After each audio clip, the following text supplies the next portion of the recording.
yeah, playing it from the bass side. Yeah, it was fun playing in the show because the music was really interesting.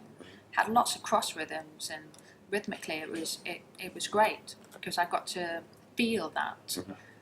Whereas the first time listening to that piece of music, I thought, okay, wow, there's some really good stuff to get involved with here. And yes, after a while, because we were doing 300 odd shows a year, there are going to be days where it's a little bit doing it again kind of thing. But just before you go on stage, you just get into that role, and you're like, okay, here we go, and you get on with it.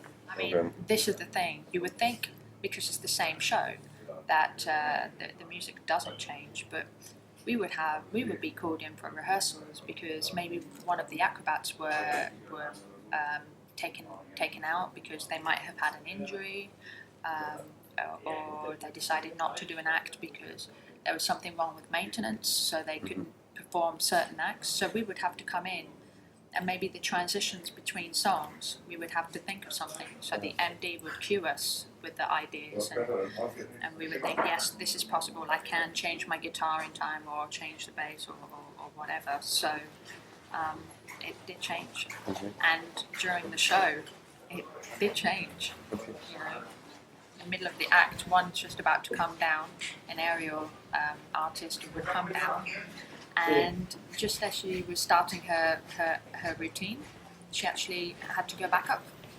She couldn't perform it for whatever health and safety issue happened on the stage. I think there was water on the stage. So we were like, okay, we're not doing this. So the MD has to call us out, get the next thing ready.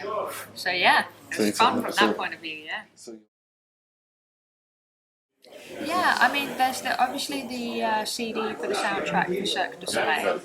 There's also the acoustic album recording for Love Amongst Ruin, where I was playing upright electric.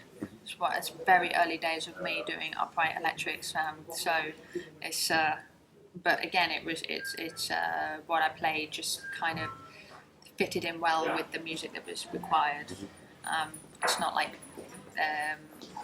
very like sort of jazz style playing it, but it just needed the sound more than anything. So it was, like I said, it was a very new, fresh thing for me, and I would love to get back to it. At the time, I was using. I was limited on my budget, so I had one of the I had the Palatino bass, like a baby bass sort of thing, and it would have been good if I'd known about at the time about the preamp situation. It was only until later when I was speaking to upright players that and upright electric players that they explained about how to make the upright electric sound warmer because it lacks the ambience of the body that you would get from a double bass. I thought, yeah, because it always sounded really cold and harsh whenever I plug it into the amp. So no, you need one of those preamp situations and then warm up the tone with the EQ and then boost the gain to allow that to really come through. So once I learnt about that, I was, okay, there is hope.